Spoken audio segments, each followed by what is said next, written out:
I can't see this being an optical sensor for your. I just got to laugh that small. Bill is just whipping out a Switch 2. He's like, oh, yeah. And he just pulls out his Switch 2. He's like, you mean this button? Oh, this one you mean? Don't you guys have Switch 2s?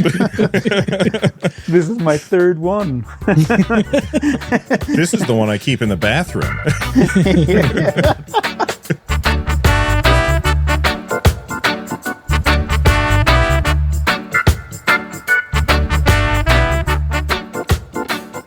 Hey, everybody. Welcome back to the Nerd Nest podcast. We've got a full crew, and there's a lot to talk about today because this week, Nintendo unveiled the Switch 2 officially. The rumors and speculation I was about to say that it can finally stop, but we all know that that's not going to happen.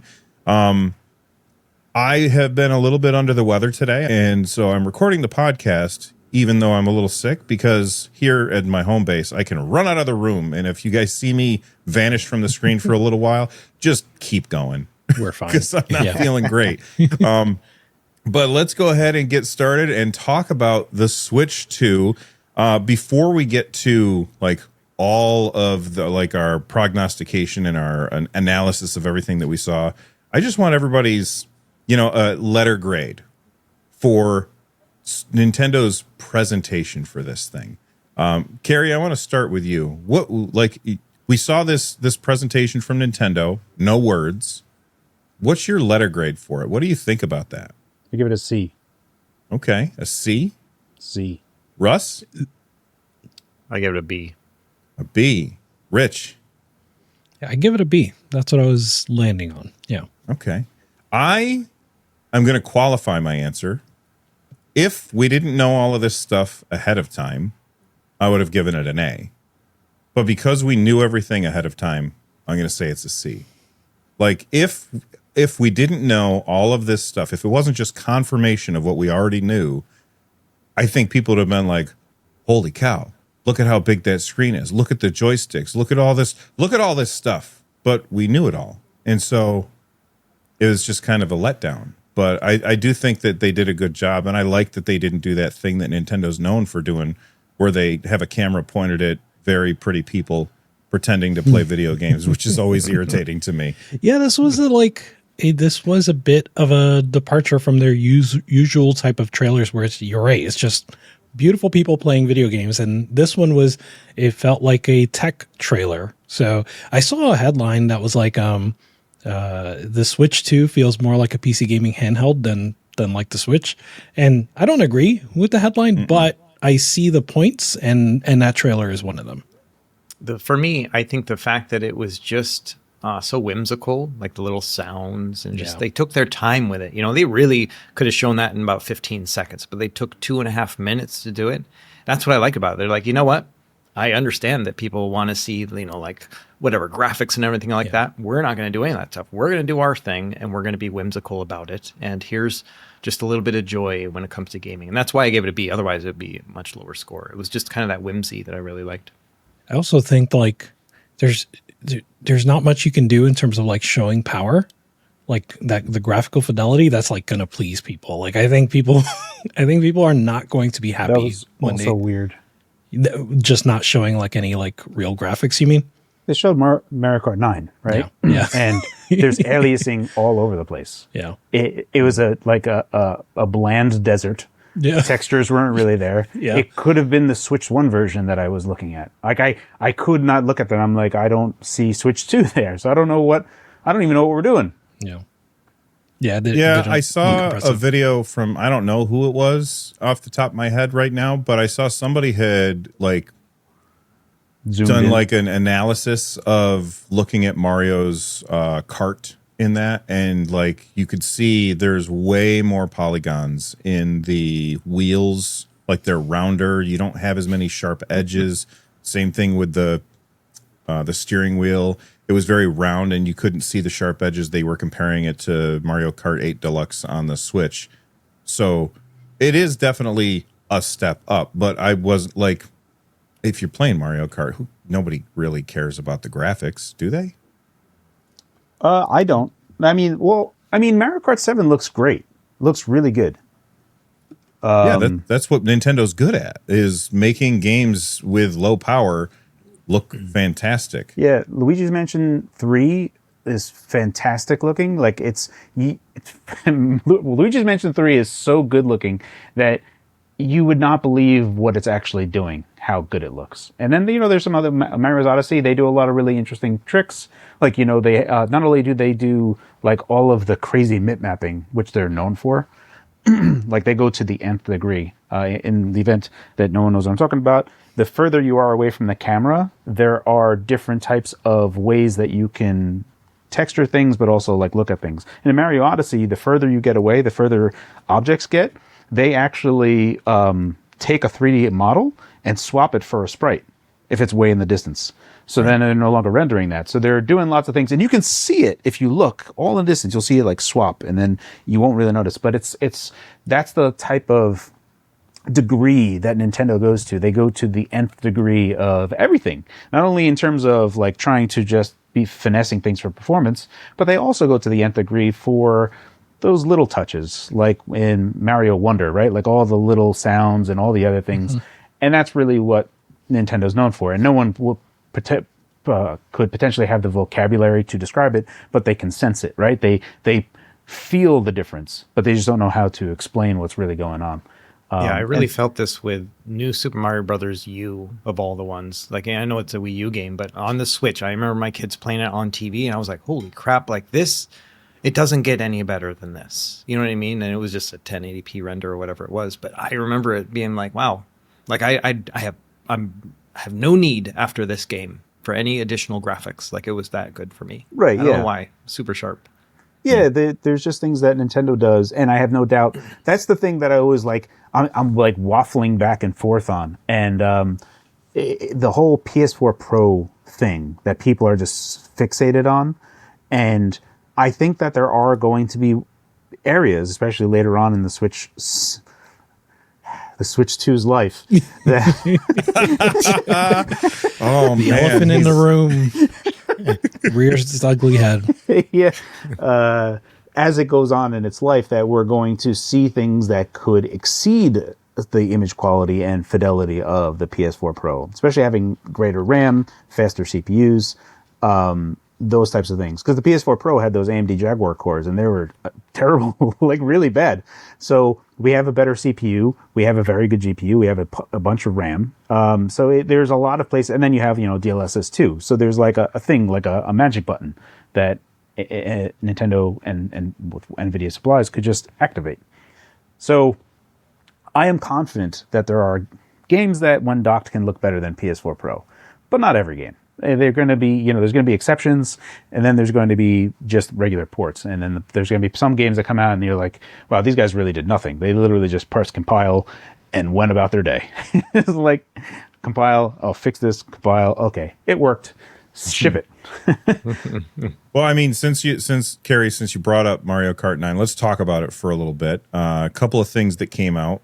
First off, they now have 24 racers if the track is to be believed. I believe that somebody looked at it and they counted 16, but they saw at like the starting line, they have like the little spots for each racer, and there's 24 spots. And I have an idea about those 24 spots that I want to come back to in a little bit. Rich, you said that they have to make Mario Kart 9 because it's just such an obvious success. The attach rate to the Nintendo Switch is crazy. Can you talk about that a little bit?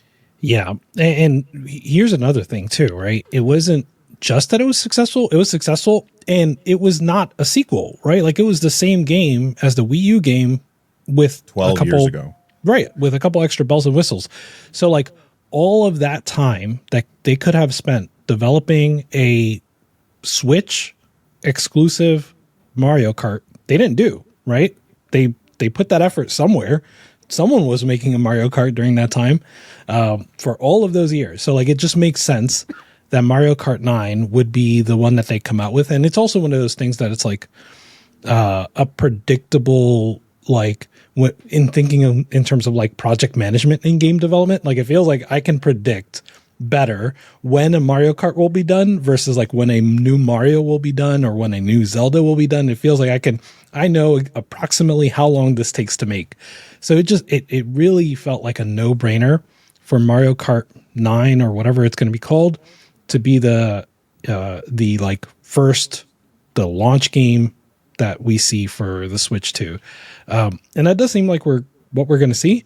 But like, are there other big successes that they had during the Switch that they have to recreate? And when does that happen for the Switch 2, you think? The thing is for me is that I don't have a hankering for Mario Kart 9 because Mario Kart 8 Deluxe is so good. And so I don't see it being a system shipper where it's like Breath of the Wild, Wii Sports. Like those are titles where it's like, you got to play this experience. This is the way to do it. You know, I don't see Mario Kart 9 being that way. Like I don't have a hankering to have another kart game right now because I still got to go through my tracks in Mario 8. I still haven't done that. You know what I mean? Right. Yeah. So that's kind of the thing I'm worried about is like, what is the system seller? Because I don't think it's going to be that. Well, they have Metroid Prime 4. Yeah, I don't want to talk about Metroid Prime 4 yet because Okay. I think that there's a good reason why we should talk about that later. But as far as Mario Kart being a system seller, I do think it's a system seller, even if it's not a system seller for us, because it is, I think it's by far their most popular, it's their most popular series is Mario Kart. It always has a very, very high attach rate. And what I would really like to see them do instead of releasing a new one is give us a $10 upcharge for Mario Kart 8 Deluxe, turn it into just drop the 8 Deluxe, call it Mario Kart, and then just start pumping in, here's some new tracks, here's some new racers. Just update it because it doesn't look that much better. And it's easy. I can see it being easy enough for them to upgrade it, kind of like when World of Warcraft upgraded all of their graphics and the game stayed the same. And I think that they could easily do that. Carrie, what were you going to say? So a few things. I think that Mario Kart 9 will be a cross-gen game. So based on the visuals of what I saw, I would wager that the Mario Kart 9 we saw was actually running on Switch 1 and not Switch 2. Just because it didn't, like, you could see a bunch of aliasing like all over the place. So I don't think that's Switch 2. And if it is Switch 2, that paints a real bad picture, which I don't believe is the case. But I agree with everyone. Like all of you make great points. I think Mario Kart is going to be something that people crave and want, but Mario Kart 8 is a very Apple M1 problem. They made something too good. We have to talk about this. So like, yes, they did. But before Mario Kart 8 came out, who said we need a new Mario Kart? Who was like, you know what we haven't had in a long time and we desperately need is Mario Kart? No one said that. We like, especially us, right? Like we were all done with Mario Kart by then. I think that we get one every generation, though. Like, it's not like it had been a long time. It's every generation there's a new one. I don't know of anyone that is like, obviously I didn't know you guys then, right? But like that is in our like group of like gamers that was excited for Mario Kart 8. So I am. Well, the Wii U sold really poorly. And the benefit of the Switch was that they had a bunch of Wii U games that no one played. Yep. And they could just port to Switch. So they had this treasure trove of stuff that no one really knew. And it just looked like Nintendo was just banging on all cylinders. Like almost every month, they're like, oh, here's this amazing game. We came out with it. Oh, here's another game. It took us 2 weeks. And like, well, how is Nintendo doing this?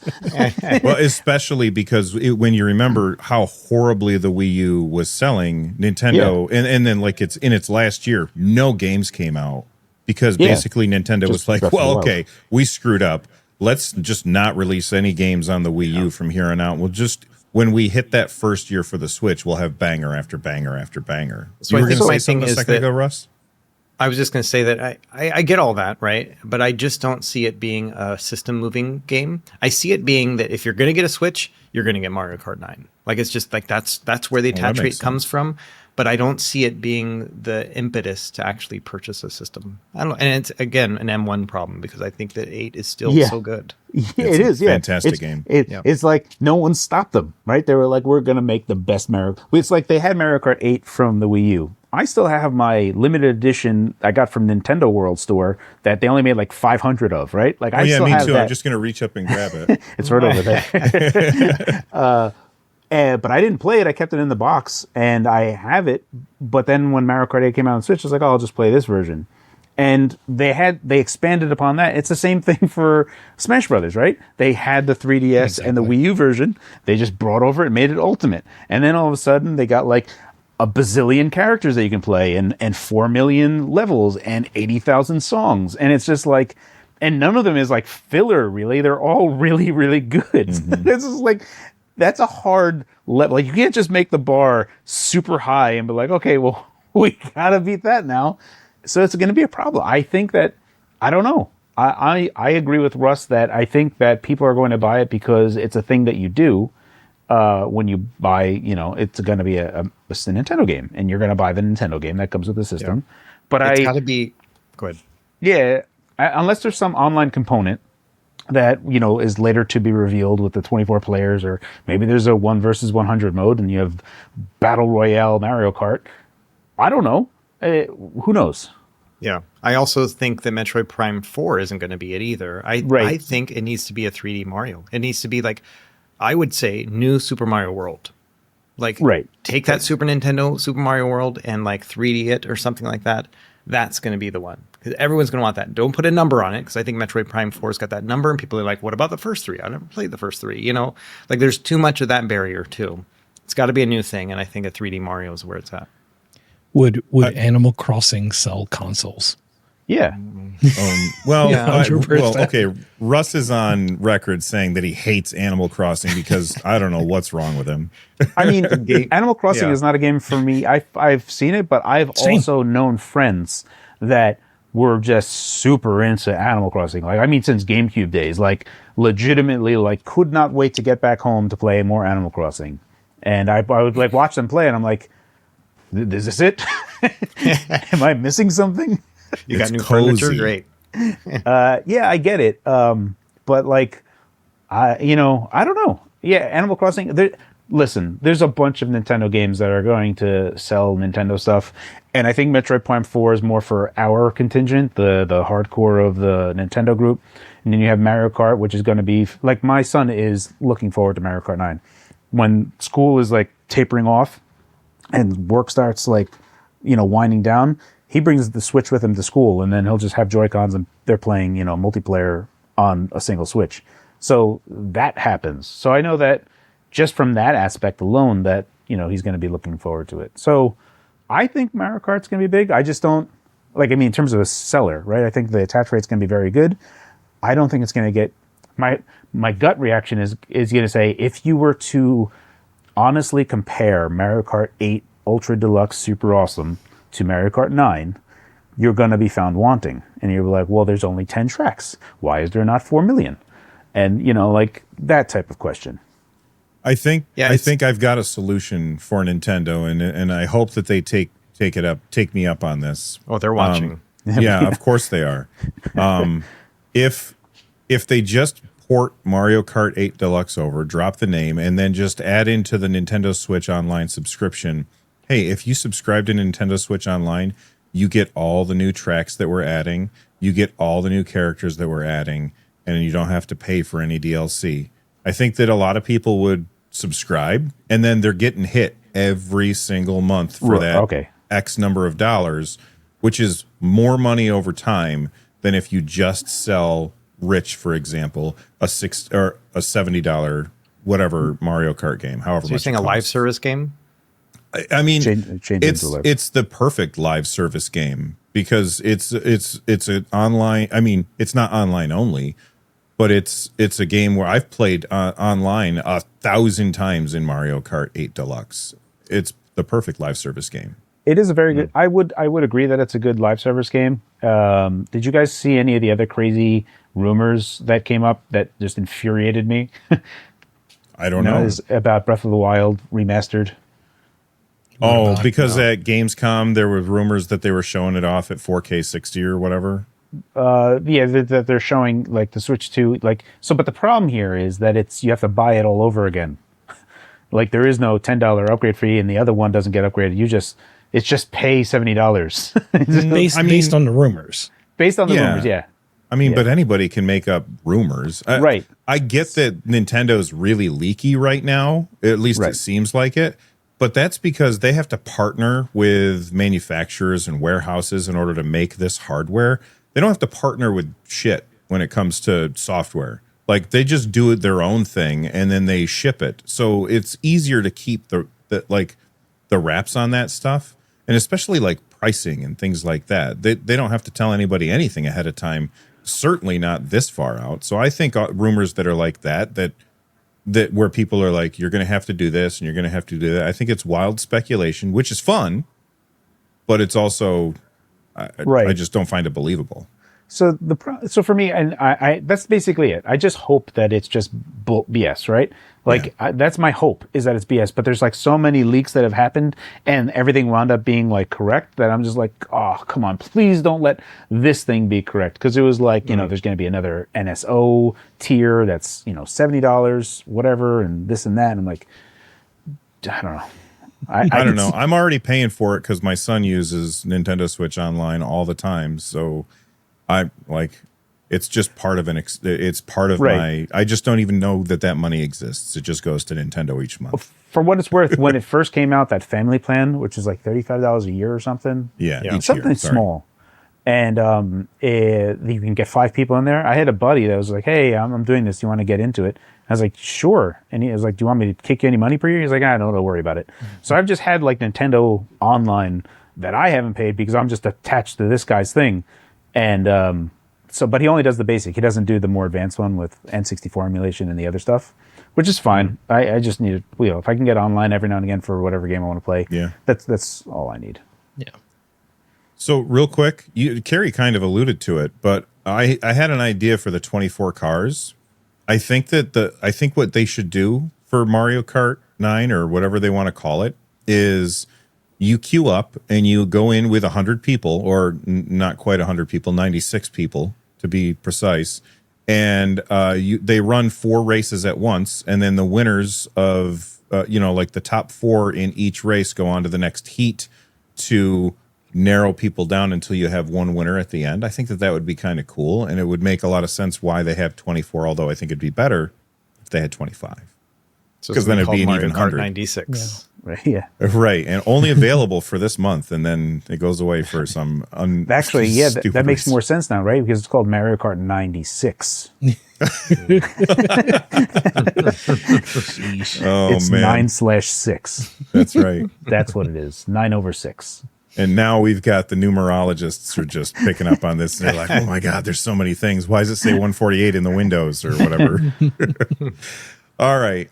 Rich, you had some predictions for the Nintendo. Well, I was going to call it a Nintendo Direct for the Switch announcement. Yeah. That 4 predictions that seem like they came true. I think so. So these are things that I feel like I'm on record saying, at least 3 of them on this podcast. So number 1, I think it had to be called the Switch 2. That one was, I don't know if I'm on record saying that here, but I'm on record saying that on another podcast, Off the Console podcast, which I was on last week with Gardner and James from Games Revealed and High Tech Lowlife. We talked about the Switch 2 naming, and I was like, I think it has to be called the Switch 2, and all of these tied together, and I'll get to it real quick. The second one was backwards compatibility. I think it has to be backwards compatible. I don't think that there's really makes sense for it to not be. And that was another thing we talked about here. The third was nothing too gimmicky, right? Like they'll find a way to shoehorn in something, but nothing too crazy. The thing I alluded to was maybe they'll do like vertical support, which they already have on the Switch, but like maybe they'll do something where you can attach the Joy-Cons and the thing is still vertical, the tablet. And I think like mouse mode is kind of along those lines. Like my thought for the Tate mode, the vertical mode, would be like DS, 3DS support. And I think the mouse mode also serves that purpose.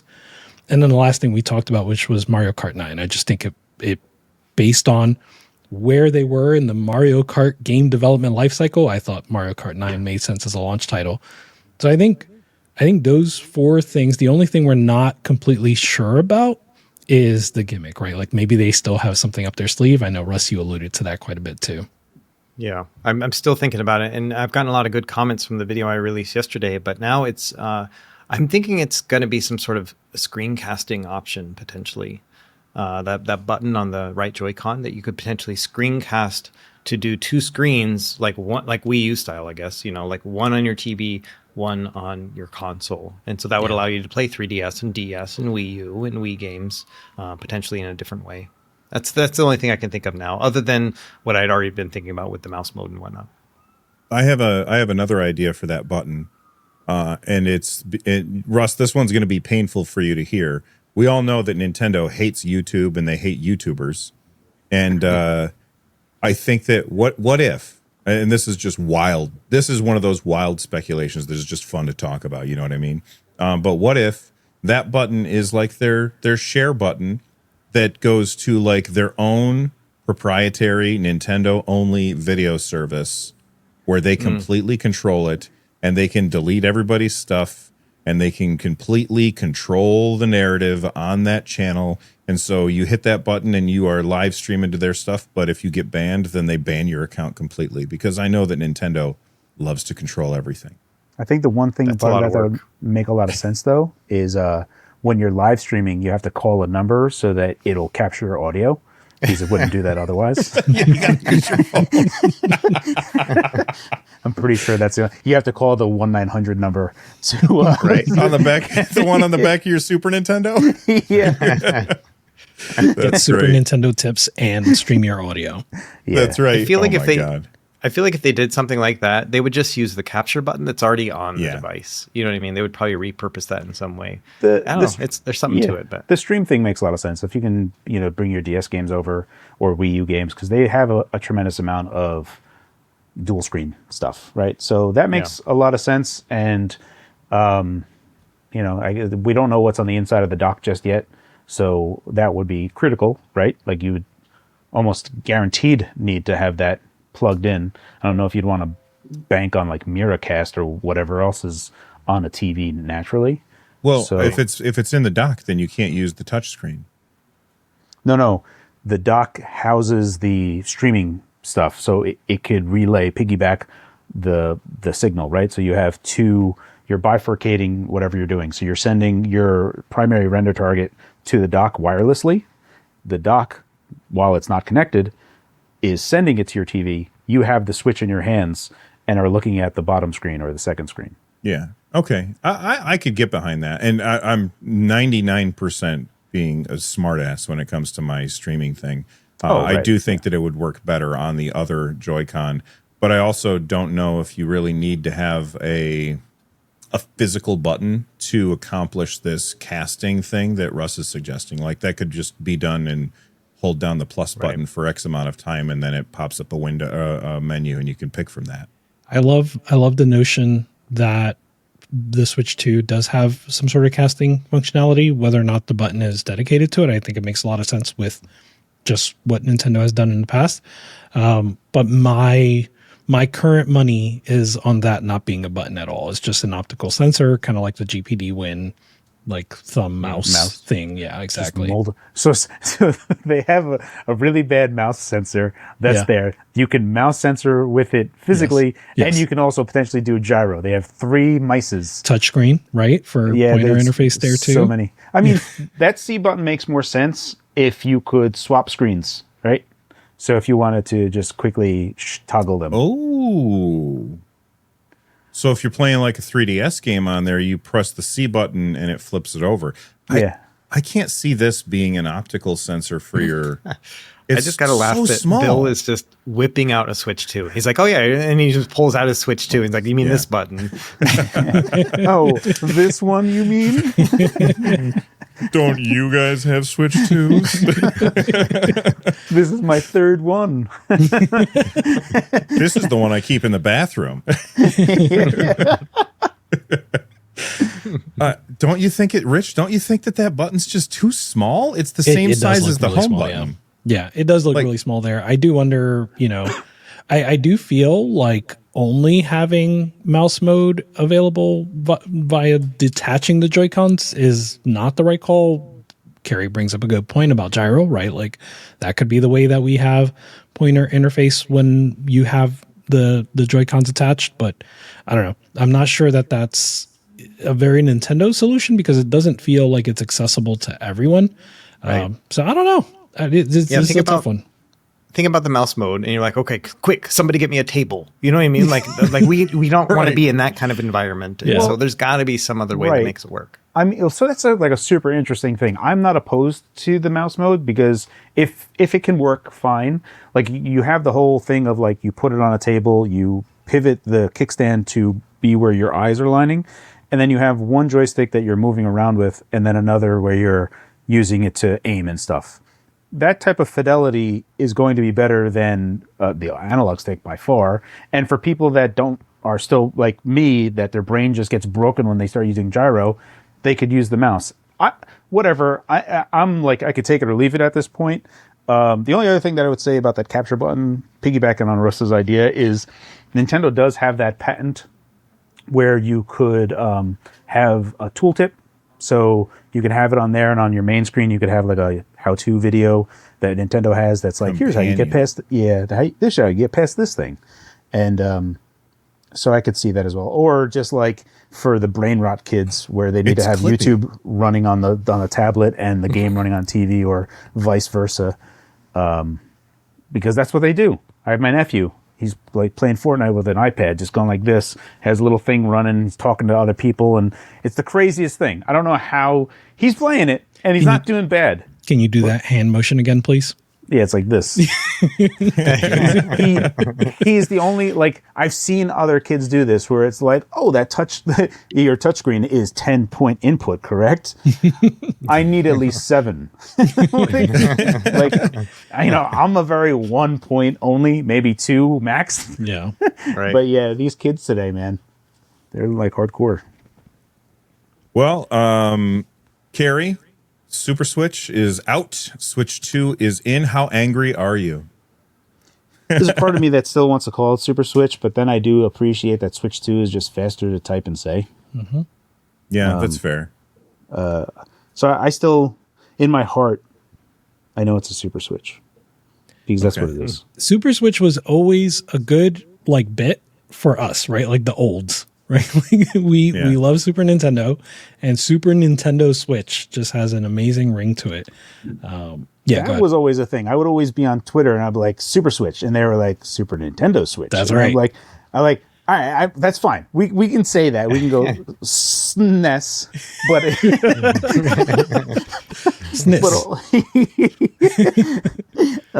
but yeah, Super Switch. Like, yeah. I mean, I never called it the Super Nintendo Entertainment System. I just called it the Super Nintendo. Right. Yeah, Super Switch. I don't need to have the Nintendo in there. And it goes well with like Super Mario. Like they're just, they put Super in their games. So it goes well with that. Right. Yeah. But I think, Wii U was just such a failure that they just were not going to do that again. Anything where like this does not feel like a sequel to the thing that was 100 million unit success, anything that does not fit that, they were going to avoid like the plague.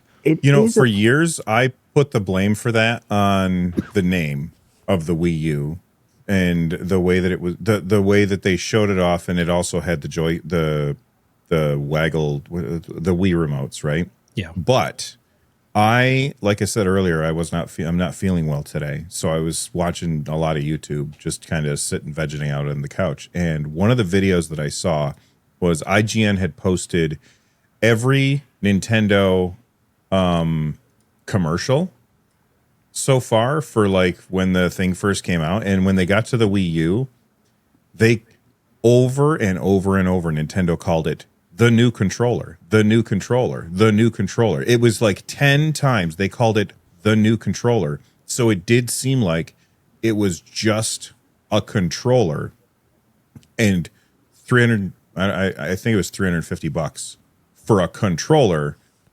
Well, I mean, DualSense Edge says hello, as well as some others. But at the time, that seemed ridiculous. So I think that's really the reason, is just they did a bad job explaining it. It's not necessarily the name, but Switch 2 is way better. There's no shortage of reasons why Right. Wii U is a fail. It had nothing to do with the games, though, because the games were freaking great. They were good. Yeah, there's a lot of really good games on the Wii U. I actually enjoyed it a bunch. Yeah. There's one game that I would love for them to port over if this dual screen functionality with streaming whatever happens. I would love for them to bring back Nintendo Land. Nintendo Land was great. That's what I thought you were going to say. Yeah. Yeah, Nintendo Land on Wii U was amazing. I friggin' love that game. My son, I played with when my son was growing up. We would play like the Haunted Mansion one, where the person that had the thing is the ghost, and everyone else with Wiimotes is just the dude running around trying to escape and trying to eventually kill the ghost. We played that. We played so many different things, and that whole relationship of the person that has the tablet is like the secret holder, Exactly. right? Yeah, Yes. that whole thing is a fun mechanic. So I would love if they did that, but then I would also want give me Nintendo Land Ultimate and make 80 bazillion versions, and then make sure you can never top it again. So there are a ton of instances of that, right? But my favorite as sort of the prototypical example was Pac-Man versus, right? Like this asymmetrical, people, Right. I think it was 3 on the GBA versus 3 using the screen, the 3 ghosts, and they all have just bits of information, just the halos that surround them. And then the 1 on the GBA, and he sees everything. I think that's how it was on Pac-Man versus. So I just love that asymmetry. It forced you to communicate with the other people that you were playing with. You were like, he's down in the bottom right corner. Let's go down there and get him. And that was really fun. Yeah. Yeah.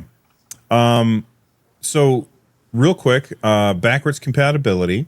We already knew this because Shintaro Furukawa tweeted it out, I don't know, 4 months ago or something, that it was going to be backwards compatible. It also has physical media, so it's going to have a cartridge slot, so Nintendo is still going to be in stores, so we don't have to worry about that. They are still the champions of physical media, which I appreciate, even though I don't care. I appreciate that for all the people out there who want to have 1,000 red little tiny skinny things on their bookshelf. That's awesome for them. I'm not that guy. I just prefer to not have to swap cartridges. Can I interject love here, that they though? do it. Please do. Have we seen any confirmation that the Switch 2 will have cartridges? It has a cartridge slot that will play Switch games, but we don't have anything that says that the Switch 2 is going to use that same cartridge slot, or it's going to even use cartridges in the first place. I think because that if you look at the larger. picture that shows the 2, it just shows the same Super Mario Wonder Switch 1 cartridge, and it's saying it'll work on both, but it doesn't say anything about our Switch 2 cartridge. We don't know anything about that one yet. I thought the dimensions. So I don't know if there's going to have physical menu. I hope so. I absolutely want it, but I don't know. Yeah. Yeah. See that? Right, yeah. But I think that the internal leaks show that someone did a size comparison thing and showed that the cartridge slot is a little bit larger, a little bit wider, indicating that Switch 2 games are going to be a different form factor, slightly different. Kind of makes on sense. the, Like the 3DS, they had a little tab so that you couldn't Yep. accidentally put them in the wrong thing. Yeah, kind of like that. Like how they always do whenever they would accept the older cartridge, but still had to make room for the new one. Yeah, because you look at even the little text. It says Switch 2 plays both physical and digital Switch games. It doesn't say physical Switch 2 games. There's no mention of that. We're just kind of assuming, and I'm hoping we're right. Right. Yeah. I think it's safe to say that it has cartridges because that's a big expense to put that into the Switch 2, if only to support the old physical games, because it would be very easy for Nintendo to say, well, we didn't want to, we wanted to keep costs down, so we got rid of the cartridge slot, but all of your digital games are backwards compatible or forward compatible, so you'll be able to keep those. And then people would a lot of people would be like, oh, I guess I'm gonna rebuy these games, and then the money's just rolling in. I could see Nintendo doing that with their Switch 2 Lite that comes out. They'll probably ditch the cartridge slot to kind of start getting people into, the PS5 Slim type of mentality, right? You don't have the disk drive on there. You could always buy one, but in this instance, when you get it, they're going to start gearing people into getting the digital only versions. I think it would be kind of suicide for Nintendo to not support old cartridges, because we were all talking about backwards compatibility, like even like years ago. I was like, will they do it? It's Nintendo, who knows? But they have such a large install base for the Switch that I don't see them entertaining the idea very long of ditching that cartridge slot, and knowing that just always they're worried about security, and like the MIG switch, I'm sure that they were already well underway of making a new thing with a whole new set of security.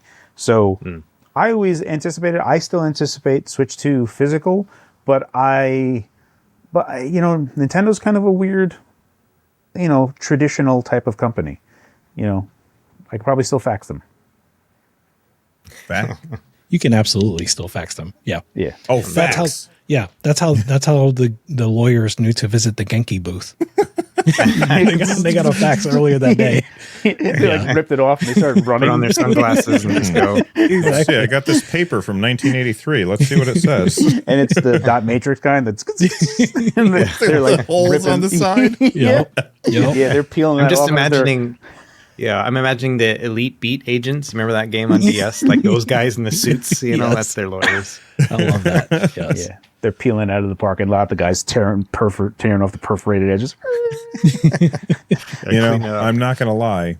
It was satisfying when you printed off an assignment back in the day, and then you had to fold the thing on the side of the thing and tear off those little I never had that experience, perforated Bill. edges. Well, that's because look at my beard.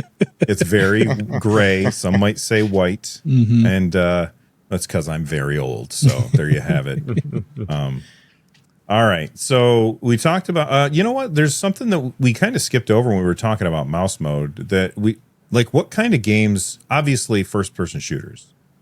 What kind of other games do you think would be really cool in mouse mode? And do you think that Nintendo will ship games that are only playable in mouse mode, or do you think that they'll make sure that every game is playable in handheld mode, in mouse mode? Well, definitely in handheld mode, and some will also support mouse mode. Rich? I have so many thoughts. So Well, me too. Let's hear at least 7 of them. I'll stick to the what was the last question? Games that only support mouse mode. Okay, I think maybe, right? So I think, well, not exactly, but like I think the next Mario Party is definitely going to have mouse exclusive games, just like the current Mario Party has like gyro or like Joy-Con. Yeah, like gyro exclusive games. And so I definitely think like it's going to be like draw Bowser and people vote on drawing the best Bowser or something like that. I think they'll have stuff like that, like Jackbox / Drawful, that kind of thing. But I mean, you could just do that on the touchscreen, though. Like drawing Bowser. It would be can you do that? easier. Yeah, I suppose you could pass it around, but this way all 4 can do it at the same time, and they're just looking at the... Yeah. Because the action of the taking off the Joy-Con is by that button, and it can just slap back in. That is also a mechanic that is like a WarioWare type of like.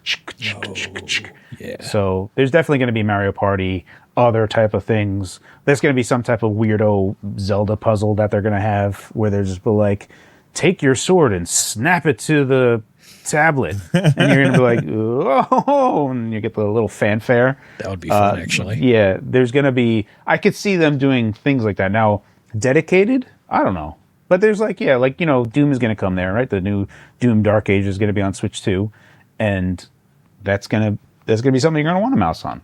And you're not necessarily, but like, if you had the ability and you're out and about and you had a table, you're at Starbucks, you're having a coffee, and you're just like, I don't know, seems like I'd do it. Gary, one thing I thought you might say was like point and click adventures. Like that would be fun.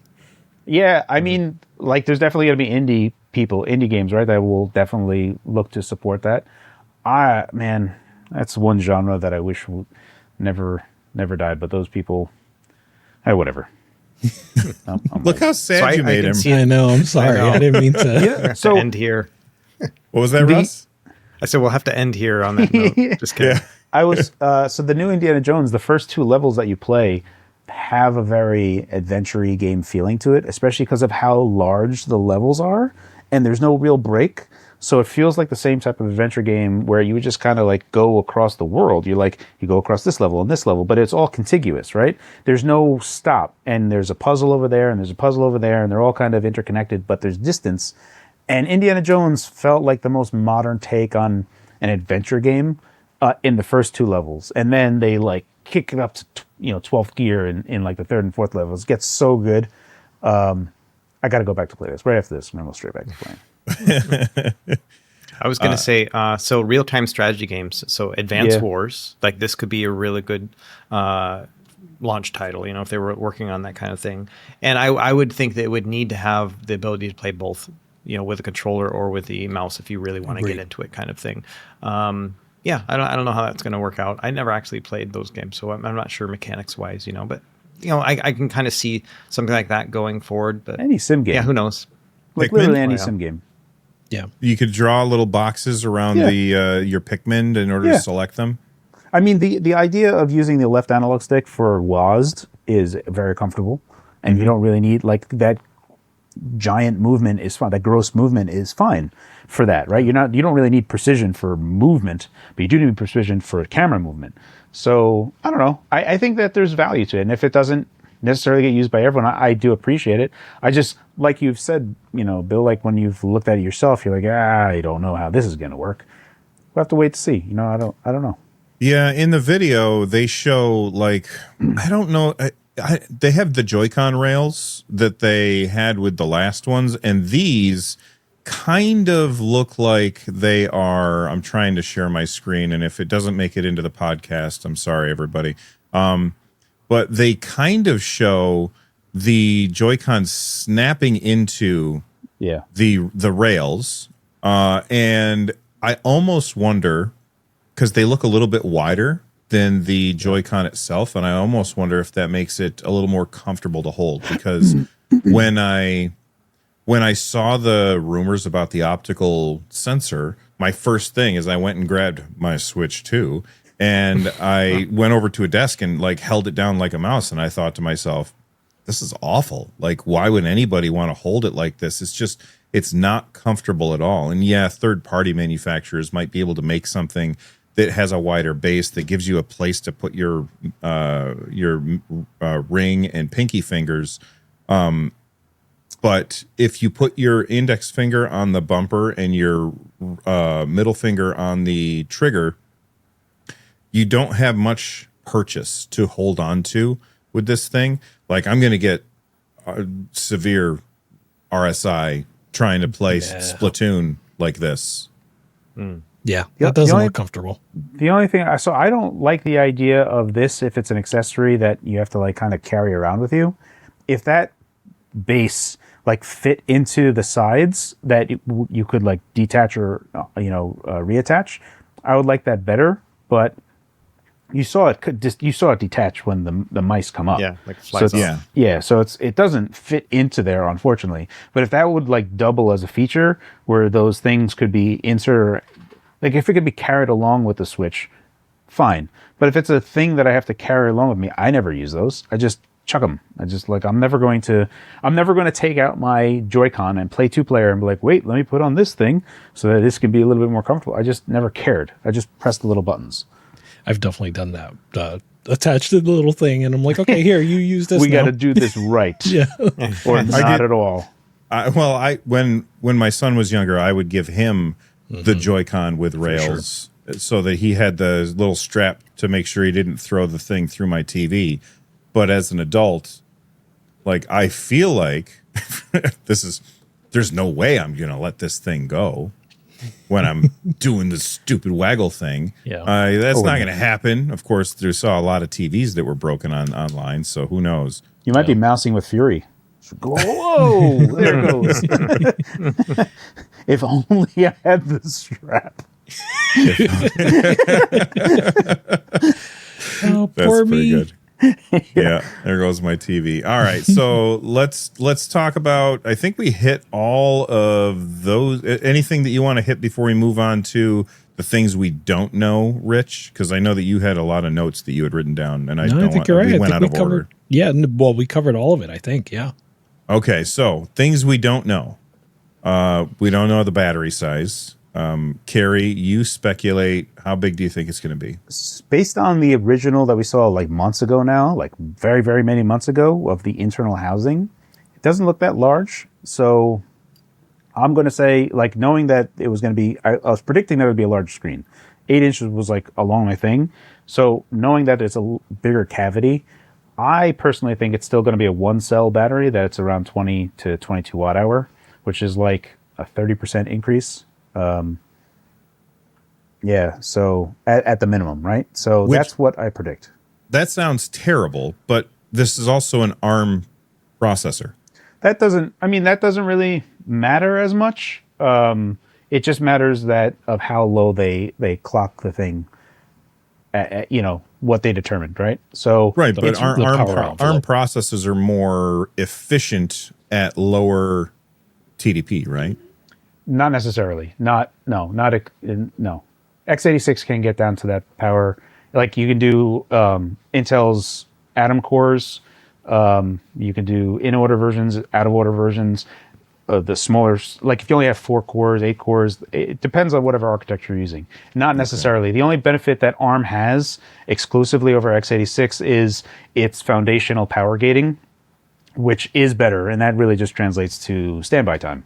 So when you say sleep, and then you get much better, that's where ARM just dominates over x86. So this is very funny because when I made my video about the Switch 2 yesterday, I went over and I grabbed my Switch, which has been sitting in the dock, which has not been hooked up to a TV or plugged in since I rearranged my office, and it was still at 100%. And I have not touched the Switch in months.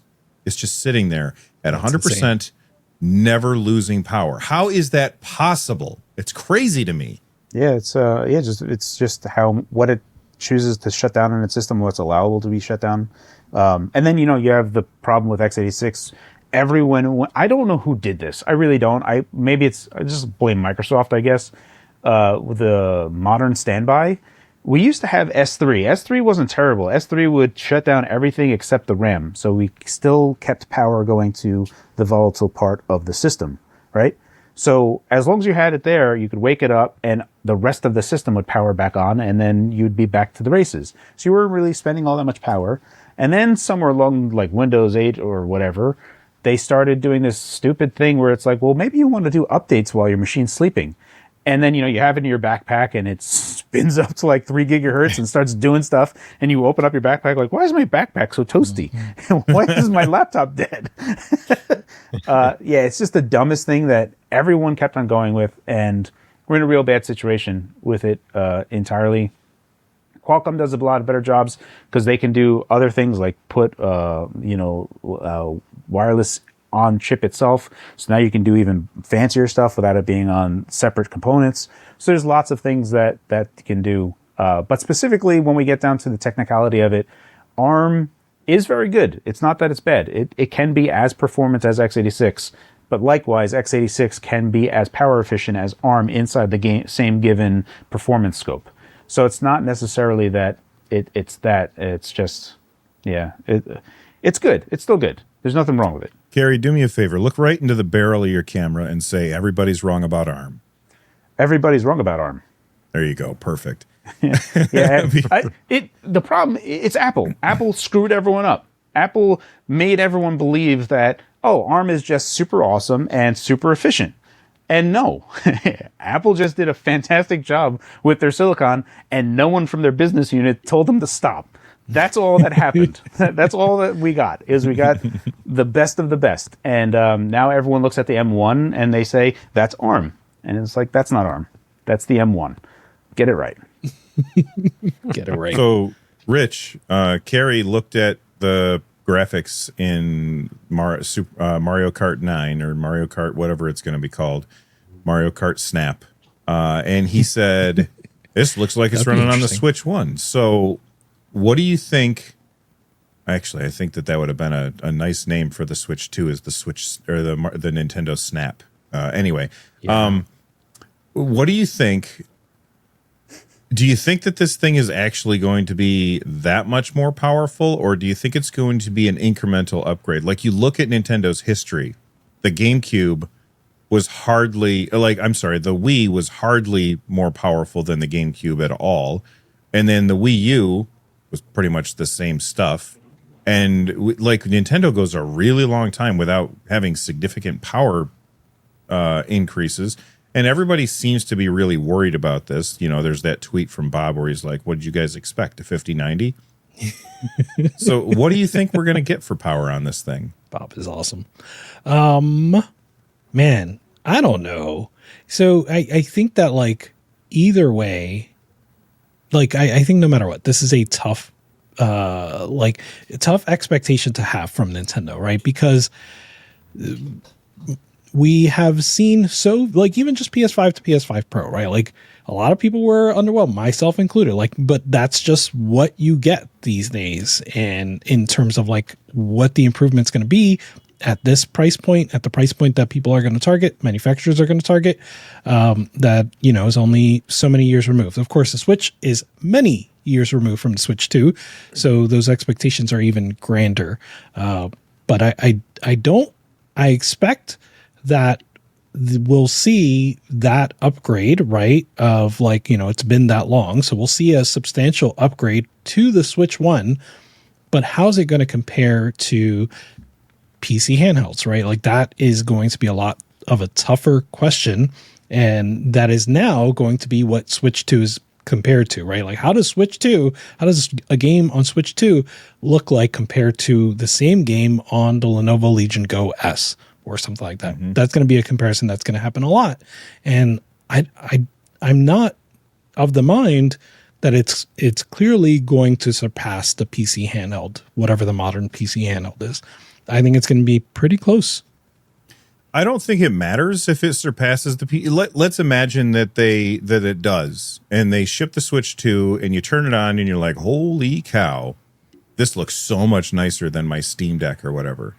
Well, guess what? Next year, there's going to be 18 more PC handhelds, and one of them is bound to be more powerful than the Switch. I don't think that like what we've seen from the Switch 2, I don't think it changes anything at all when it comes to who's going to be playing on what system. I think the PC players are going to play on the PC systems. The console players are going to be playing on the Switch, and they're all going to be very happy where they are, and they're all going to hate the other ones because everybody's so tribal or whatever.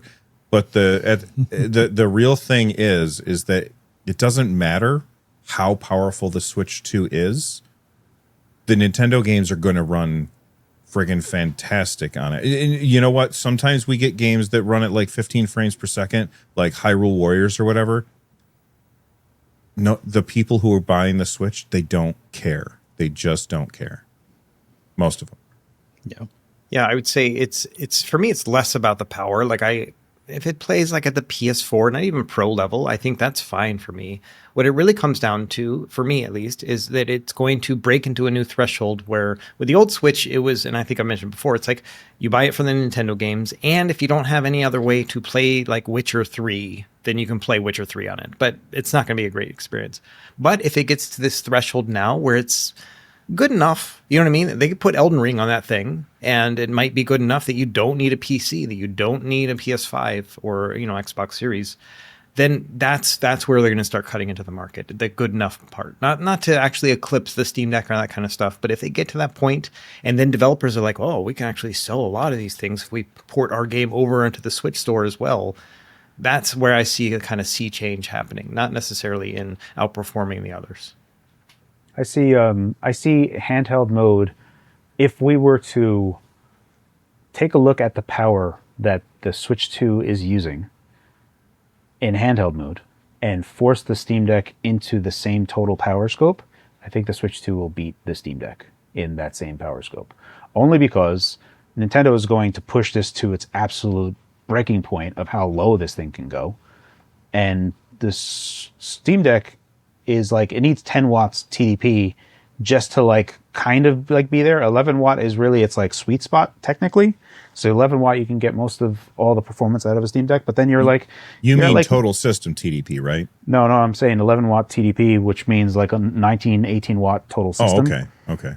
And I anticipate that the Switch 1, because I only anticipate the battery to be 20 to 22 watt hour, I expect total system power on handheld to be 8 to 10 watts tops total system power. So if you were to put both of those at 10 watt total, I would wager that the Switch 2 is going to be able, like if we do Elden Ring at 30 FPS and whatever 400p, I think that the Switch 2 will have a higher frame rate than the Steam Deck will at the same type of resolution and settings. And then you're not even counting DLSS 2 in there, right? So like, I think that the Switch 2, I almost said Super Switch, the Switch 2 in its handheld state is going to be very, very performant.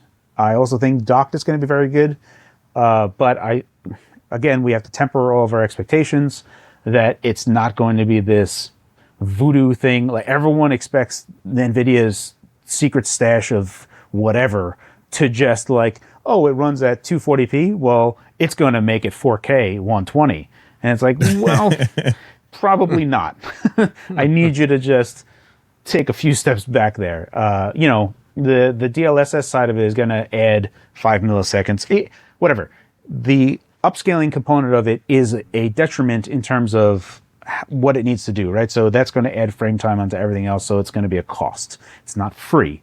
That's what I'm trying to get across here, is that there's a thing there. And it's not even using their newer stuff, which is using their neural type of upscaling. It's using their old one, which is You're talking good. about NVIDIA. Yeah. It's specifically DLSS 2. It's not 3. It's not 4. It's DLSS 2, which is good. It's not that it's bad. It's good. But especially compared to like FSR 2, it destroys FSR 2. So when you really get down to, what it's going to be doing in a handheld state, I think it's going, a lot of people are going to be very happy. And like Russ was saying, this is going to be an avenue where they're like, well, say, hey, I'm just going to get Elden Ring on Switch 2. And I'm not going to get it anywhere else because this is totally portable. When I dock it, it looks awesome. When I play on the handheld, it looks awesome. I get great battery life. It's not hot. I can't hear it. There's no fan. It's awesome. I'm just going to have this. And it's a $400 device, right? Well, that's, whatever, estimated like 400. I don't see it being more than 400. Segue! Right. Time to talk What's about the price? Yeah. Hit it up, Rich. What's the price? I like the 400 number. There is a rumor or leak from a somewhat credible leaker, I believe, that the price will be $449 base and $499 with the Mario Kart bundle. I think you say you believe it. Yeah. Oh yeah. We can go back in time. I think on this podcast in the earlier episodes, I've talked about how bad of a business partner NVIDIA is. I talked about it left, right, and center. No one wants to be a business partner with NVIDIA because the first time they do it, they're never again because NVIDIA is always coming back. And Nintendo saved NVIDIA's life with the Switch. They couldn't sell an X1 to save their life. Yep. So the problem is that NVIDIA was trying to break into mobile. They're trying to break into automotive. They're trying as best they can. No one's buying anything. They have to make the chips to sell them. They can't just wait for the order, so they have to produce them. When no one's buying them, guess what they make? They have a bunch of lemons. They make lemonade. Enter the NVIDIA Shield. So they start making NVIDIA Shield products because they have to do something with all of this crap. So then Nintendo comes along and they make them a swan song and they say, here you go, have this for cheap. And now the next time rolls around and NVIDIA is like, zip, it's my turn now. Time to collect. Yeah. And I that's NVIDIA to a T. They do that to businesses and customers, no matter what. It's like, oh, that RTX 5090, you really like that, wouldn't you? $2,000. It's like, oh, the 2,000. And you go, like, look, back in history, Xbox One, GeForce 3. What'd they do? They said, hey, it's 2-3 years old. Can we get a deal on it? NVIDIA said, no, go pound salt. So then Microsoft rushed to get the 360 out because they wanted to get out of this deal with the Xbox, right? Sony PS3, the cell sucked. They had to put in something in the 11th hour. Enter NVIDIA. They come in there. NVIDIA just takes them for a ride. After that, they went AMD.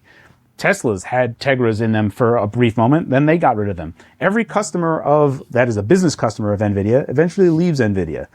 And that's why I believe that 450 or 500 can be a thing. I still think 400 makes more sense, but if it's 450 or 500, it is 100% NVIDIA coming to collect. It's NVIDIA's markup. Yes. Jeez. Russ, how much would you be willing to pay for a Switch 2?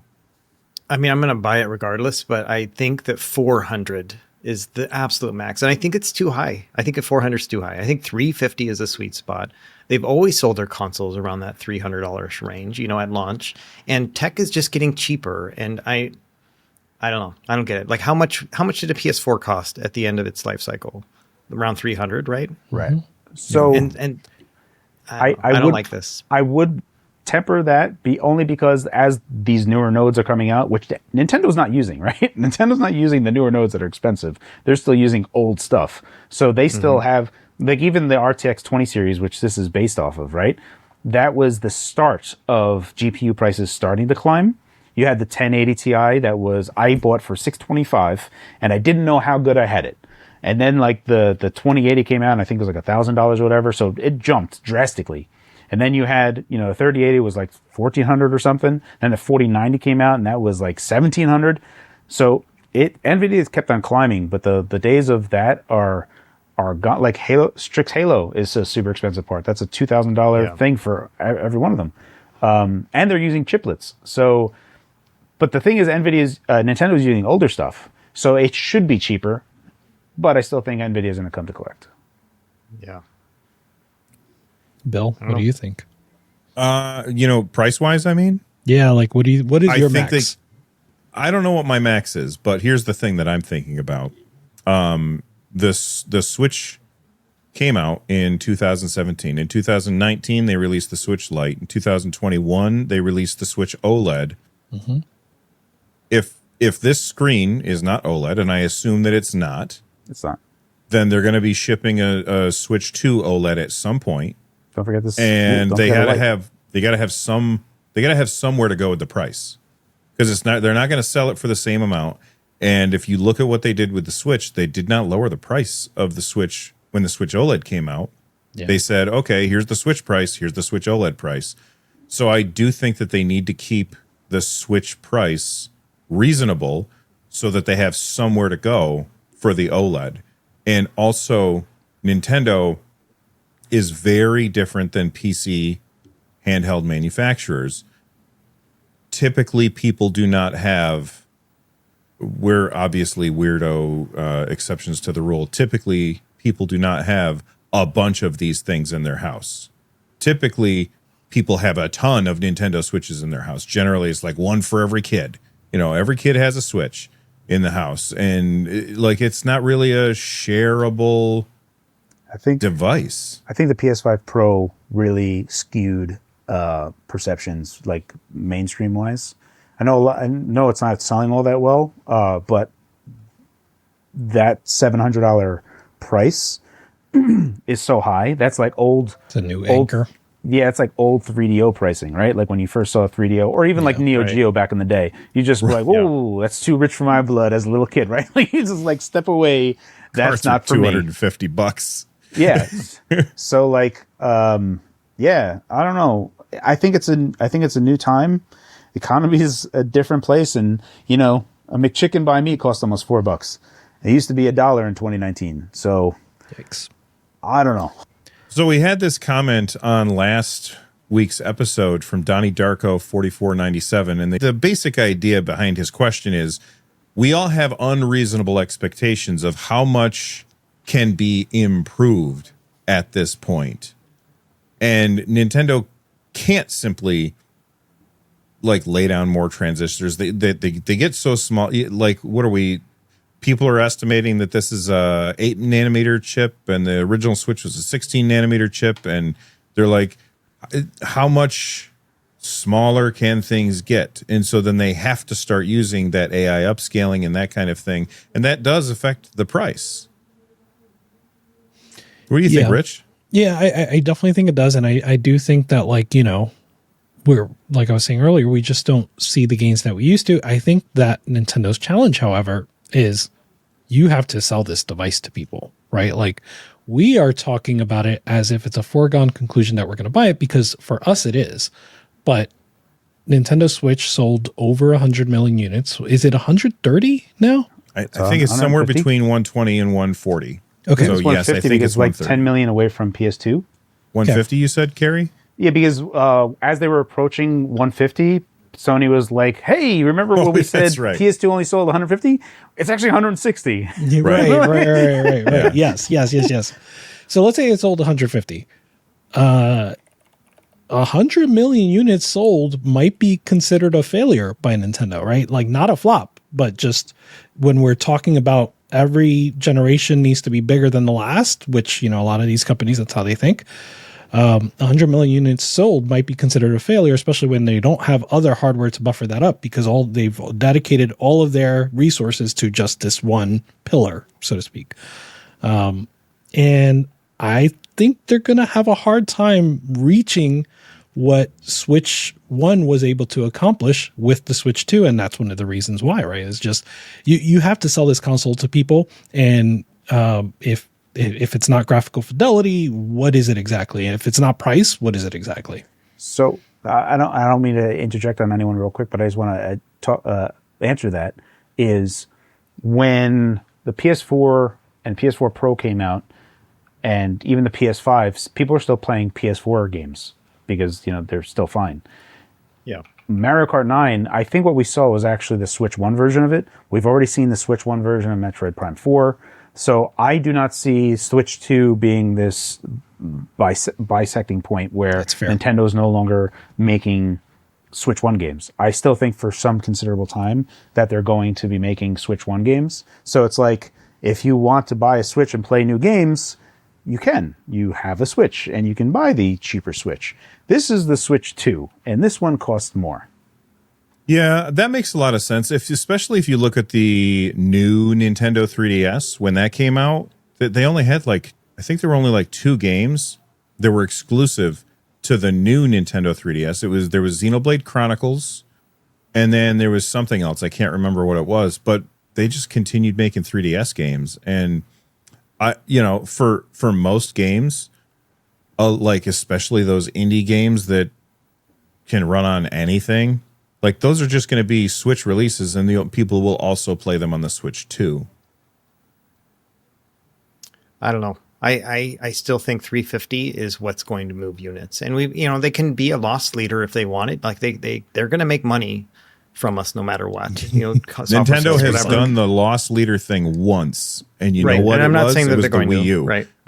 But the thing is that this is also old parts. Like I can't imagine that their costs are so high that they have to make it $400. I really think 350 is the number here. And Nvidia's coming. They're coming.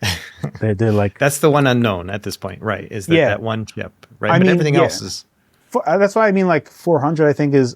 For me, I think 400 is the correct price, right? Because you have Switch OLED at 350, Switch 2 at 400, and at that point you're like, oh well, at this point it makes this doesn't take a genius. I'm just going to go to this one, right? It's like I think that's the very value meal, supersize me type of I'll just get the Super Gulp. I'm not gonna. Yeah. I'll get 64 more ounces for 12 cents. Yeah. Also, kind of like the way that Apple ladders people up the purchasing. They ladder up people on the price. They're like, well, if I add this, then it goes to this price. And if I get this one, then it's that price.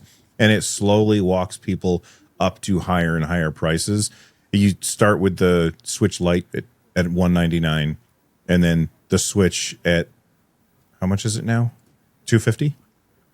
The original Switch, is it? I still is think it 300? Let's look it up. Yeah. Okay. It's still 300 and 350 for the OLED. Yeah. Right. And then this one at 400 or 350 or 400, I think it may. Yeah, this one at 400. I think there's a thing in everybody's price point. I know, but okay, let's take Apple for consideration. When they come out with a new iteration, it's the new MacBook Pro, whatever. It's the same price generally, and then the other ones will get $50 cheaper or whatever. Yeah. And so, what if they just knock down the OLED and the regular Switch down $50 each, and then they price that at $350? I think that's the move.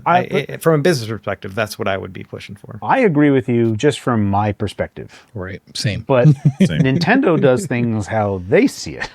Nintendo's been making money on hardware for a long time. As it is, the Switch 1 could have been cheaper. The Switch Oh, yeah. Lite was $200, right? 200, 250. It's just a smaller I don't overall quite deal. We don't know prices on Switch this Lite podcast. is 200. Apparently. 200 for Switch Lite, Yeah. 300 for the regular Exactly. Switch, 350 Yeah. for the OLED. Right now So in Best Buy. In Yeah, our Switch- defense, it was 8 friggin' years ago. So Yeah. But I said 200. You did. The Switch Lite, it's same parts, right? So it's like they didn't really. I don't think it got all that much cheaper, and I think based on like how much supply Nvidia had, and they just wanted to have someone that would just take it, right? Just take it from them. I really think that was a big catalyst moment, and we find ourselves in a tough spot where foundries are booked solid for everything they got, which also makes more sense for them to use the 8 nanometer, Samsung 8 nanometer, because they're not going to have a lot of customers for that, even though that wouldn't be ideal. Yeah. that makes sense. Yeah, so I don't know. From my perspective, I have preconceived notions of what Nvidia wants now, and I have preconceived notions of Nintendo wanting to make money on hardware for generations now. They were like, we're not going to be in that anymore. We're not striving to bring out the best anymore. We're just going to make good games, and we're going to make money off our hardware, and we're going to make money off our software. And it was just Microsoft and Sony punching themselves in the face with, coming out with the best of the best at really good prices. So like PS5 and Series X for 500 were amazing. Yeah. Bill, I know you So said my only other point, can I just add one last point and then I'll stop my argument here, but I still really want 350. I like the argument. Oh, yeah. 400 is within spitting distance of 500, which is the PS5 and the Xbox Series X, and that is getting really close. And if I'm going to spend $400 in a gaming system that can't really perform all that great, at least as far as we know, might as well get a PS5 at that point. Might as well get Billy Bob that one instead, because it's available now. And Billy all that. Bob. That's what I'm worried about, right? Is 350 is a big gap where you're like, My middle holy name is crap, Frank. this thing is. But that's what I'm kind of thinking, right? Is that there's a big difference between 350 and 500. 400 is really edging pretty close, and in this economy, And this, I don't yeah. know. I mean, So don't worry, I'm going to continue your argument for you. I don't necessarily think it will be 350, but I think it should be, right? I'm agreeing with you like 100%. And what I was going to say is, Bill, you were saying earlier, like, the Steam Deck here doesn't matter, right? Like it doesn't change the formula. Steam Deck and Switch are sort of in their own islands. And I think that's true to a degree, but I don't think that's true 100%, right? And so like when I have the option, just like Russ was saying now, at looking at PS5 and Xbox, what if I have the option the other way? I'm looking at comparing a $400 plus Switch 2 to a $400 Steam Deck. And now I have the freedom of PC gaming. I have a back catalog that goes further than just, 2017. I have better mouse support. I don't know. I think Steam Deck is a factor. I think. I All right. Let me just. ahead. This is there. I brought this up in this podcast many times. There is that one dude who is the director of FOMO at Nintendo, and he gets paid the big bucks for a reason. Yep. Because he knows exactly how many units of something to deliver for it to teeter on that sold out thing, for everyone to go $500, and you have one left. Here you go, cha-ching. That guy bangs on all cylinders. The only time he ever messed up was on Animal Crossing Amiibos, and that was his only blunder. Yeah. I think that, like, Rich, what you were saying, and I'm going to also continue Russ's argument because I think this is fun. When you look at the comparison to the Steam Deck, number one, I think that most people who are Nintendo, who have the Switch, most of the Switch users probably don't play very much on Steam. And so they don't have those big libraries. And the big difference between them, and this kind of goes towards the other systems too, is not power. The big difference between them is what games are available.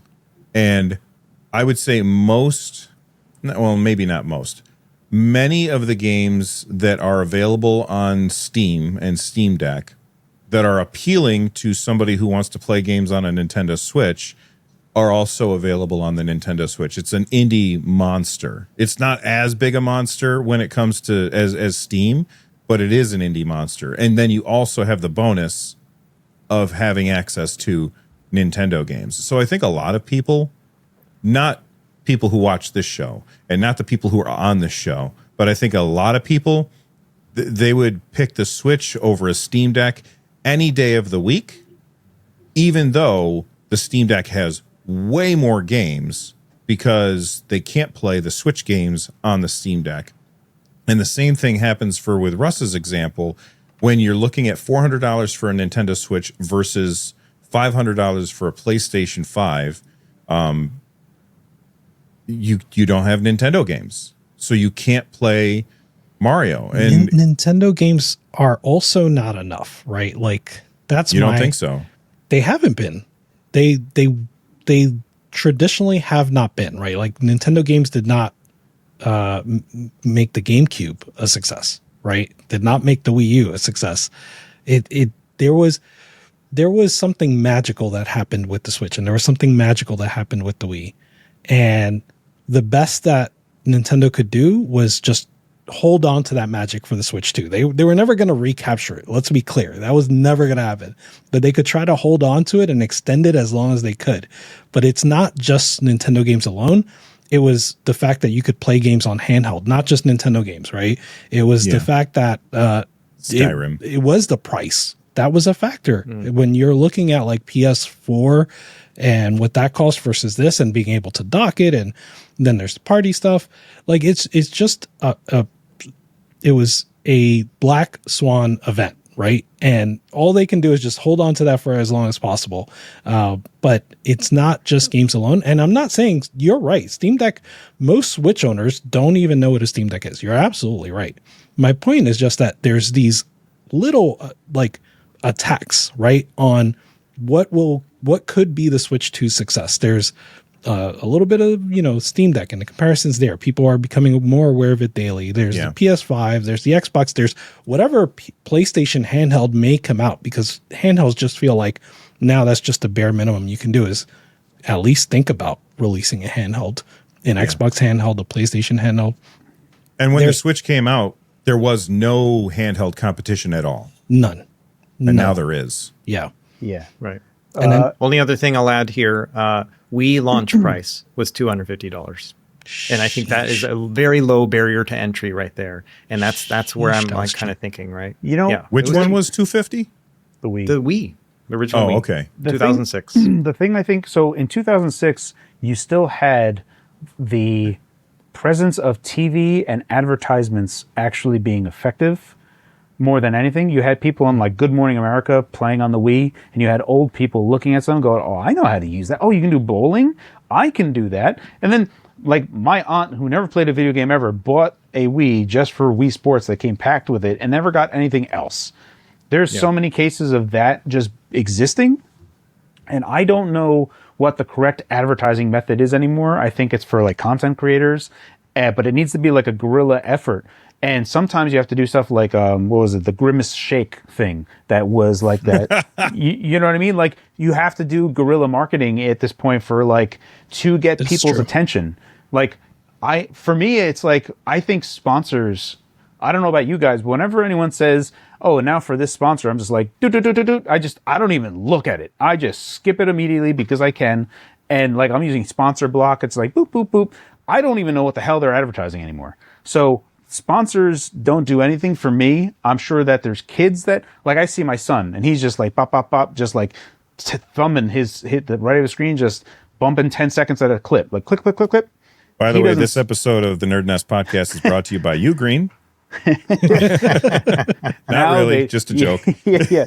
But like the attention span of everything, I don't even know what you can do for advertising, because people skip it, they flip through it. Like shorts, it's like, here's an ad, thumb up, you just like swipe past that.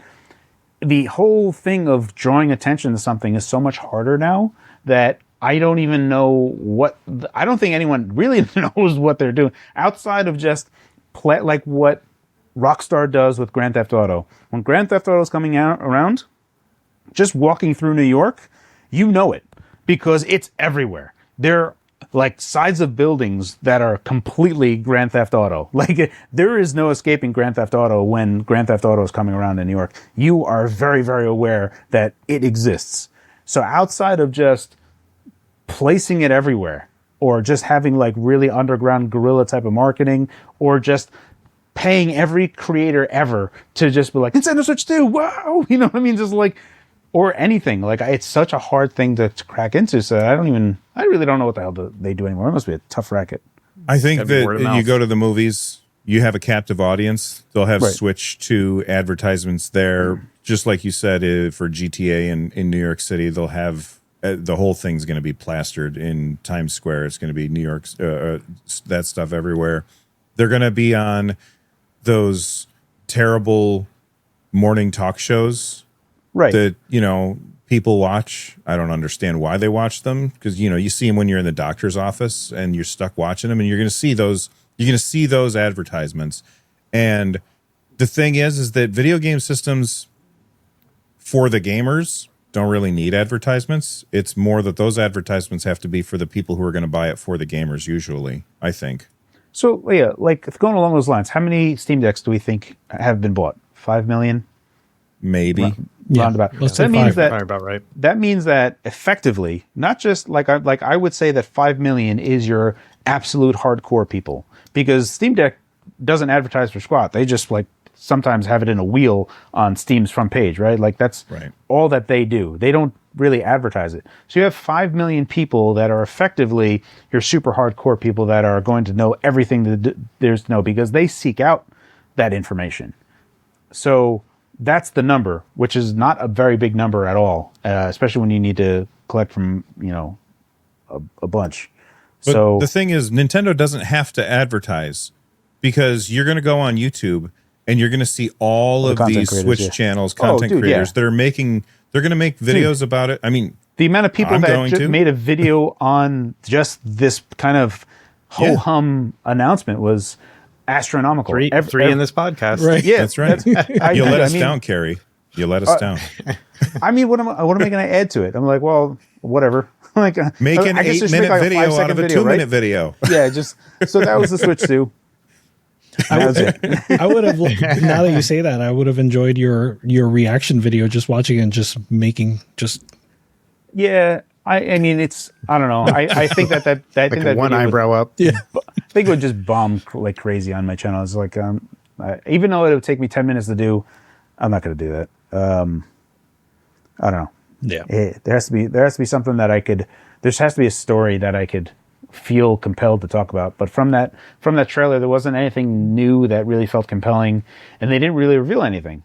The Mario Kart 9 thing is the only thing that I could like. What am I going to do? Zoom in 400% on like all the look at this aliasing.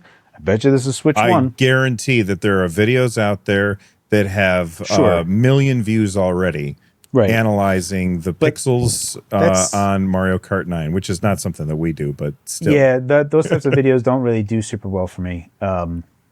So I don't know. It's just sometimes I have to just like, okay, well that's not for me.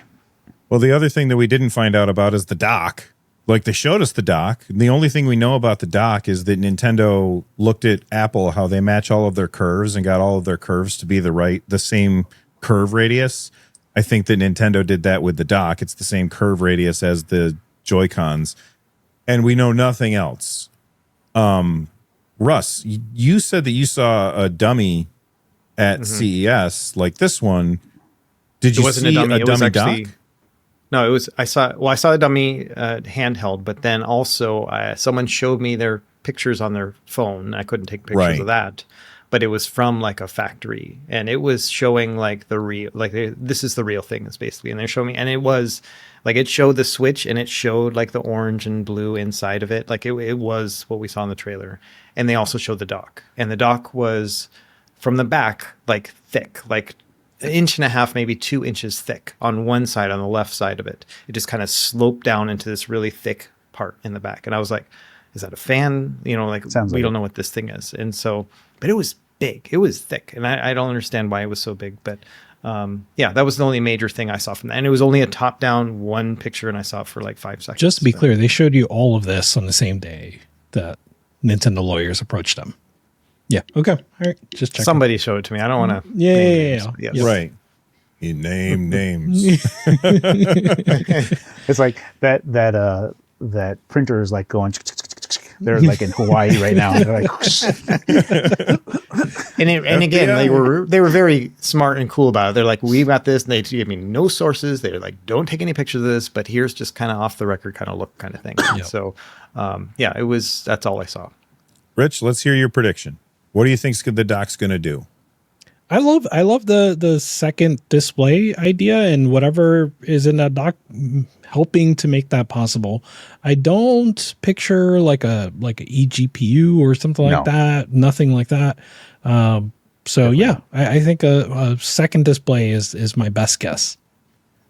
See, I think that is the least likely scenario. Yeah. Is that second display thing, because the thing that made the Wii U work was that all the computation was happening on a thing that was plugged into the wall, and then it was just streaming a dumb stream to the Wii U tablet. When you're streaming this stream... It's the other way around. Yeah, I know it's the other way around, but the Switch isn't plugged into anything, so it's going to destroy the battery. I don't think it would be that much more than what it's already taken. I get... Oh, actually, you know what? Now that I think about it, because RTX 2060 was the first chip that had... or the first NVIDIA chip that had their encoder on it, right? That would automatically encode video so that you didn't have to have, like, it would encode video out and your CPU wouldn't have to do all that work? So, no, they had it before, but they've keep on advancing them. And that's something that could totally be, because we've heard that they've backported some features. So it's Ampere GPU, but there's like Lovelace stuff that's been backported, and we don't know what that is. It could be some of the modern video encoders have been backported to this. Now, that could be the case. I mean, for me, the only thing that makes a lot of sense is a fan, especially because you're going to be able to push this up to 20 watt, 25 watt. Yeah. And if you can have an additional fan pushing air into the device and helping it expel, at that point, you don't care so much about power. You have like a 60 watt power supply, and you don't care about battery because you can just juice it. So as long as it's, able to get assisted fan, I could see that. It would be cool. I would love it to do the Transmiti thing, just because I would really love another Nintendo Land or Nintendo Land Ultimate. That's it. Or a whole bunch of Wii U games. Just a 3D, like even their Nintendo System Online. Like if they make another tier and it's like you can do 3DS emulation or 3DS and you can play, that's cool. So that would be great. I Carrie, just why do wonder you where not the think it's intake gonna be would an be, each? because if you look at the back of the Switch on their the Switch 2 on their video, they have absolutely no vents on the back of the device. The only intake vents they have are on the bottom. Right.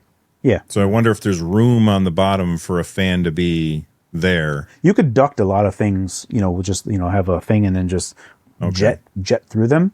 I'm just saying that it could assist. Not saying that it's going to replace it, but it's just assisting, because going up to 20 and 25 watt isn't absurd. It just needs to help. Yeah. What were you going to say, Russ?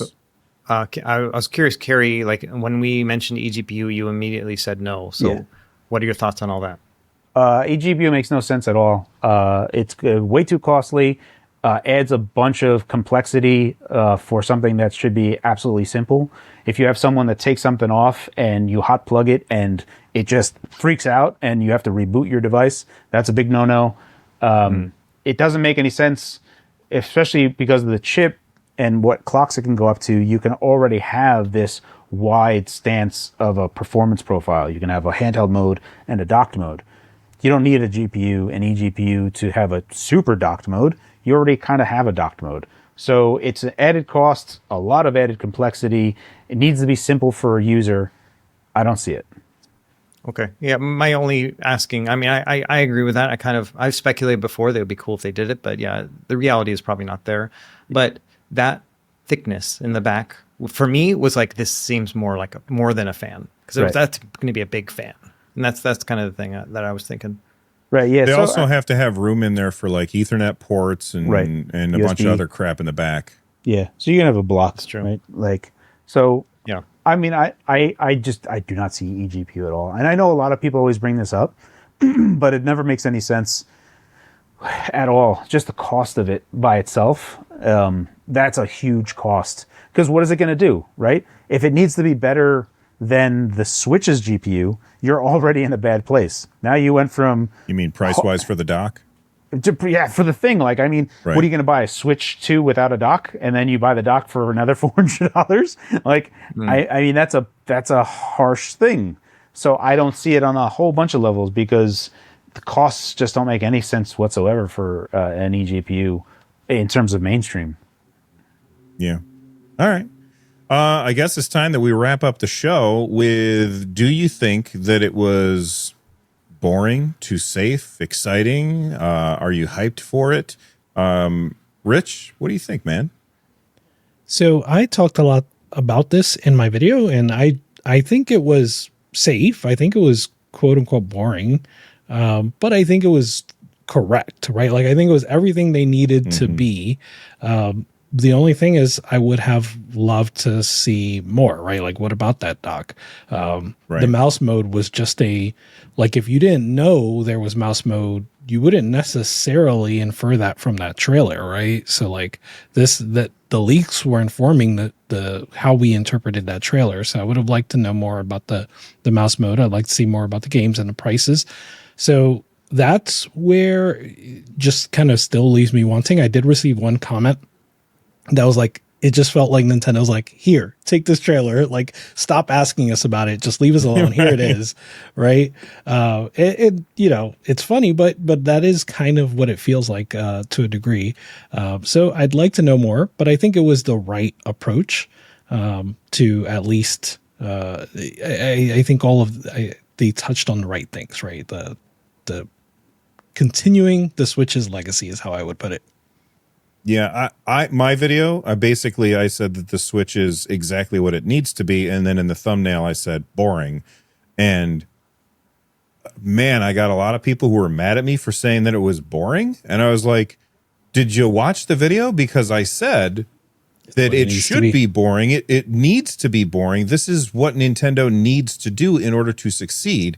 Like when we go back to 2016, October 2016, when Nintendo first showed the guy taking his dog to the park and playing Breath of the Wild, you know what my reaction was? Thank God that they have a traditional controller so that the games that can come to this system don't have to have some ridiculous gimmick shoehorned in, which is cool when Nintendo does it, but it makes third parties go, you're just making me do a bunch of extra work. I don't want to port all this stuff over to your system because now I got to come up with some way for you to look behind you with the thing or look into your inventory with the Wii U. Like they went with traditional controls and it succeeded.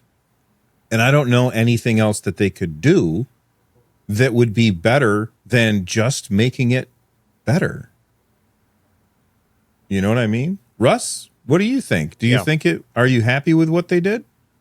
Yeah, I'm very happy. I think it's a confirmation more than anything. It's like, hey, we're still here. We're still working on it. This is a glimpse of what's to come. We've got a date now for you, at least for the Nintendo Direct.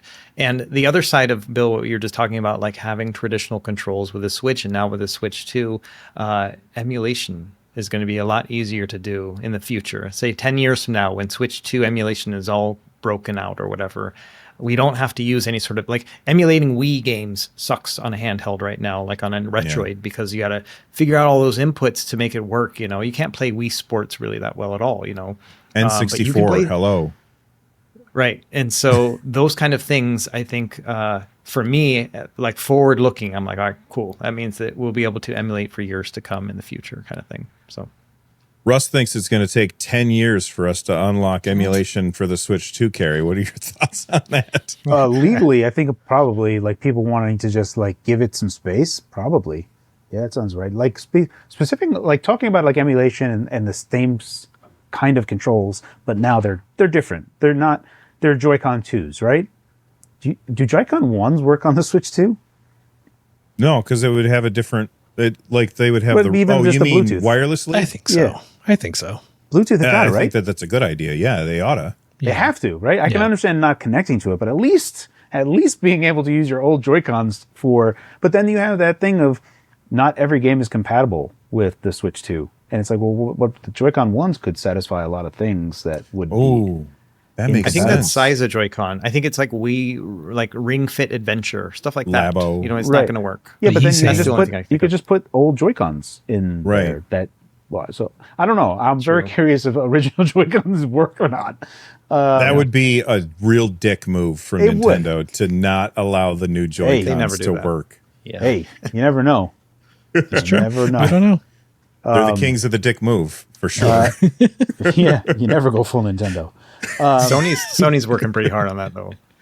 You're right. Yeah, absolutely. For me, the trailer was uneventful. We already knew a bunch of it. The type of video seems like the same type of video that my previous company would do. It's like they just outsourced the video to a VFX company to just kind of, especially just like the analog sticks moving.